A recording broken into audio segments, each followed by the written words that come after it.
नमस्कार। गन्ने का रस तो हम सब जानते हैं, पीते भी हैं। पर रस निकलने के बाद जो बचता है ना, वो सिर्फ बेकार की चीज नहीं है। आज हम उसी छुपे हुए खजाने पर बात कर रहे हैं, गन्ने का फाइबर। हमारे पास जो जानकारी है, हम उसके आधार पर समझेंगे कि ये फाइबर आखिर है क्या और कैसे बना है और आजकल ये इतना महत्वपूर्ण क्यों होता जा रहा है। तो चलिए शुरू करते हैं बिल्कुल बेसिक से। गन्ने का फाइबर, जिसे तकनीकी भाषा में बगास भी कहते हैं शायद, या असल में है क्या? जी हाँ, बगास कहते हैं इसे। ये गन्ने का वो रेशेदार ठोस हिस्सा है जो रस को पूरी तरह निचोड़ने के बाद बच जाता है। अच्छा। बिल्कुल। और जैसा आपने कहा, ये कोई साधारण बचा हुआ हिस्सा नहीं है।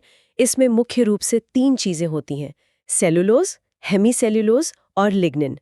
यही वो तत्व हैं जो गन्ने के पौधे को उसका ढांचा और मजबूती देते हैं, जिसे हम मैकेनिकल स्ट्रेंथ भी कह सकते हैं। ये रेशे ही समझिए पौधे की जान है। अच्छा, तो ये फाइबर है, पर अगर पूरे गन्ने को देखें तो उसमें इसका हिस्सा कितना होता है? मेरा मतलब है, रस के मुकाबले ये कितना निकलता है अंदाजन? हाँ, तो जो जानकारी उपलब्ध है उसके हिसाब से देखें तो गन्ने में वजन के हिसाब से लगभग 68 से 72% तो रस ही होता है, जिसमें चीनी, पानी और दूसरी घुलनशील चीजें होती हैं। 68 से 72%, यानी ज्यादातर तो रस ही है। और फाइबर? फाइबर यानी बगास, वो करीब 10 से 16% होता है। इसमें थोड़ी नमी भी शामिल होती है, जाहिर है। अच्छा, 10 से 16%। जी। और बाकी बचा हुआ जो 2-3% हिस्सा है, वो समझिए मिट्टी, प्रोटीन, खनिज जैसे दूसरे ठोस पदार्थ होते हैं जो कटाई वगैरह के वक्त गन्ने के साथ आ जाते हैं। तो आप देख सकते हैं, फाइबर गन्ने का एक काफी महत्वपूर्ण हिस्सा है, सिर्फ बचा कुचा नहीं। ये तो हुई बाहरी बात कि कितना होता है। पर जैसा आपने बताया कि इसमें सेल्यूलोज, हेमीसेल्युलोज और लिग्निन होते हैं, ये अंदर से कैसा होता है? मतलब इसकी रासायनिक बनावट क्या है? ये जानना थोड़ा और दिलचस्प होगा। हाँ बिल्कुल, इसकी रासायनिक संरचना ही इसे खास बनाती है।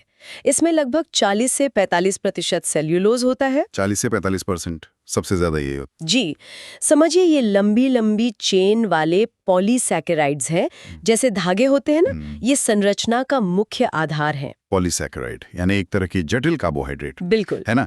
जैसे कई चीनी के अणु मिलकर एक लंबी चेन बना लेते हैं। बिल्कुल सही समझा आपने। फिर आता है हेमीसेल्युलोज, ये करीब 25 से 30% होता है। ये सेल्यूलोज के रेशों को आपस में जोड़ने और बांधने में मदद करता है, समझिए एक तरह का बाइंडर। अच्छा।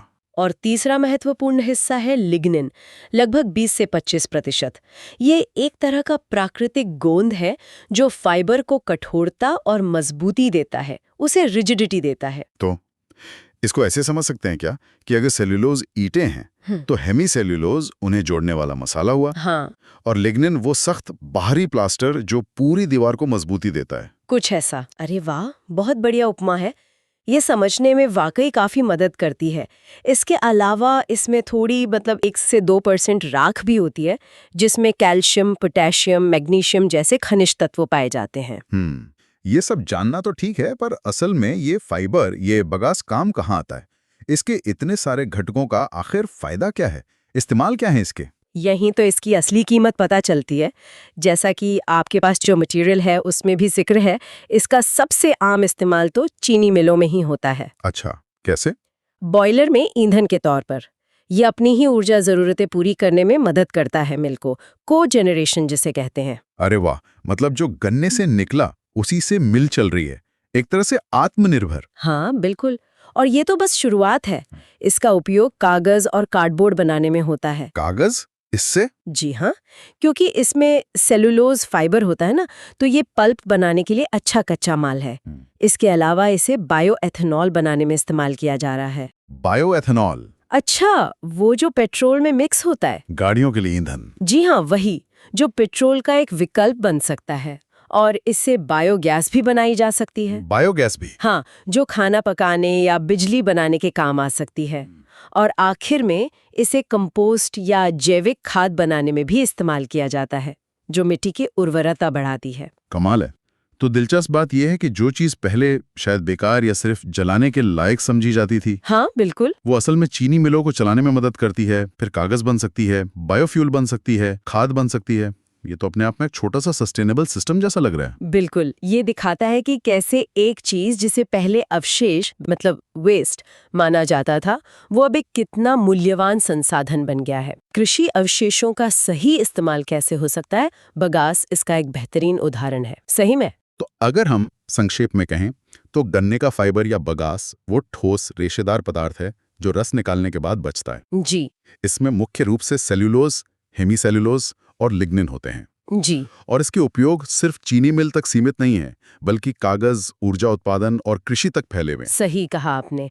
ये प्रकृति की कुशलता का भी एक नमूना है, जहाँ हर हिस्से का कोई ना कोई मोल है, कोई ना कोई उपयोग है। तो आज हमने गन्ने के फाइबर को समझा, उसकी बनावट देखी, बाहर से भी और अंदर से भी, केमिकली भी, और जाना कि आजकल इतना महत्वपूर्ण क्यों है। जी, यहाँ एक सोचने वाली बात ये उठती है, इसकी जो संरचना है सेल्यूलोज, हेमीसेल्यूलोज, लिग्निन से भरपूर, उसे देखते हुए भविष्य में इस बहुमुखी पौधे सामग्री के और कौन से नए शायद अब तक अनदेखे उपयोग हो सकते हैं, मतलब जो मौजूदा उपयोगों से भी आगे जाए। इस पर विचार करना काफी दिलचस्प होगा। शायद कोई नया मटेरियल या कुछ और